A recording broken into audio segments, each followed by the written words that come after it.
আপনারা তাদের একজন সন্তানকে নির্বাচিত করেছিলেন। তাদের ইতিহাস হচ্ছে প্রশাসনের টিএনও অফিসে ভেঙে তছনছ করে তাকে আহত করা, সন্ত্রাস সৃষ্টি করা, এখন যেগুলোর নমুনা আমরা দেখছি। তাদের ইতিহাস হচ্ছে খ্রিস্টান পল্লীতে গিয়ে দোলাজারা মালুমগাড়ায় সংখ্যালঘুদেরকে নির্যাতন করা খ্রিস্টান ভাইদের।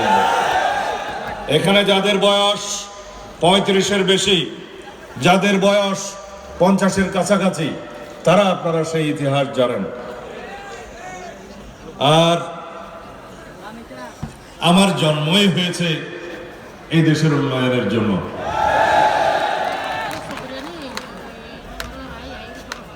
সুশাসন প্রতিষ্ঠার জন্য আমার জন্ম হয়েছে এই দেশের উন্নয়ন এবং সুশাসন প্রতিষ্ঠার জন্য। রব্বুল আলামিন আমাকে বাঁচিয়ে রেখেছেন এই দেশের গণতন্ত্রের উন্নয়নের জন্য, স্বাধীনতাকে রক্ষা করার জন্য, বাংলাদেশকে উন্নয়নে ভরে দেওয়ার জন্য। দায়িত্ব অনেক বেশি। আমি বেঁচে থাকার কথা ছিল না, আমাকে গুম করা হয়েছিল হত্যা করার উদ্দেশ্যে।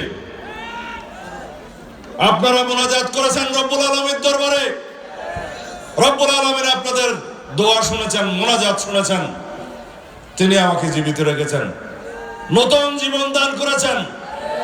আমার এই জীবন, এই বর্ধিত হায়াত এই দেশের মানুষের সেবা করার জন্য, এই দেশের গণতন্ত্রকে একটি শক্তিশালী ভিত্তি দেওয়ার জন্য, এদেশের সাংবিধানিক সংস্কার করার জন্য। যেই স্বপ্ন নিয়ে আমাদের সন্তানরা রাজপথে রক্ত দিয়েছে, শহীদ হয়েছে, জনমানুষের প্রত্যাশা আকাঙ্ক্ষা বাস্তবায়নের জন্য আমরা সেই বাংলাদেশ সৃজন করতে চাই, সেই গণতান্ত্রিক রাষ্ট্র সৃজন করতে চাই, যেই রাষ্ট্রে ভোটাধিকারের জন্য, বৈষম্যহীন সমাজ ব্যবস্থার জন্য, গণতান্ত্রিক অধিকারের জন্য আমাদের কোন সন্তানকে আর জীবন দিতে হবে না। যদি সেরকম একটি সুশাসনের রাষ্ট্র চান, বৈষম্যহীন মানবিক মর্যাদার সাম্যের রাষ্ট্র চান, তাহলে আগামী 12 তারিখ ধানের শীষে একটা ভোট দিতে হবে ইনশাআল্লাহ। আপনারা এখানে ভোট দিবেন বলে এসেছেন, আমরা তো জানি, কিন্তু আপনাদের পরিবার পরিজন, বন্ধু বান্ধব, আত্মীয় স্বজন, পাড়া প্রতিবেশী, এলাকাবাসী প্রত্যেকের কাছে ধানের শীষের পক্ষে আমার একজন প্রতিনিধি হয়ে, বিএনপির একজন প্রতিনিধি হয়ে আপনারা ভোট প্রার্থনা করবেন, দোয়া চাইবেন, আমার সালাম পৌঁছে দেবেন।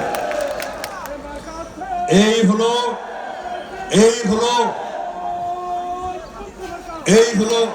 আস্তে আস্তে এই হলো সংক্ষিপ্তভাবে আমার জাতীয় রাজনীতির এবং নির্বাচনের কথা।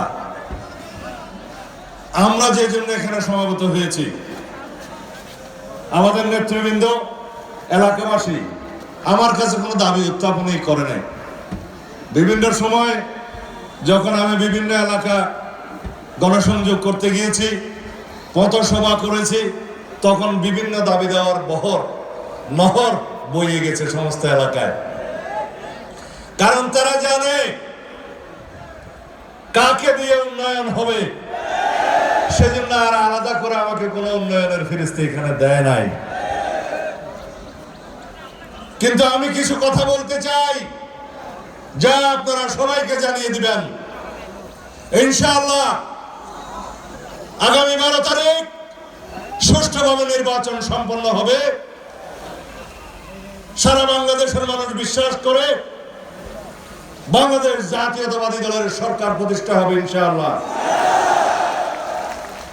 13 তারিখ থেকে এদেশের উন্নয়ন শুরু হবে ইনশাআল্লাহ।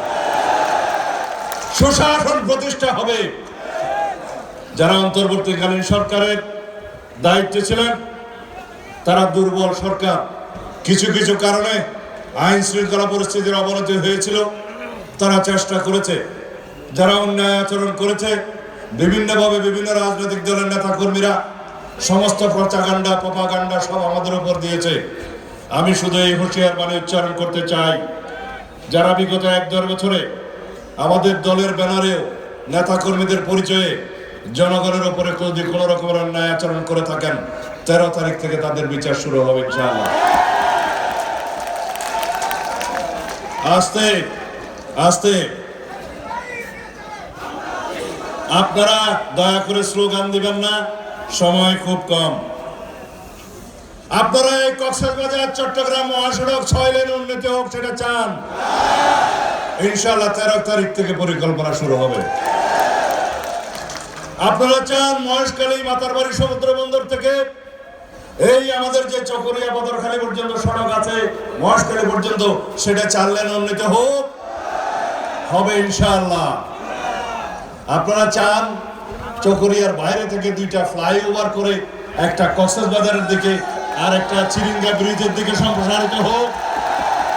হবে ইনশাআল্লাহ। ইংরেজি নামলায়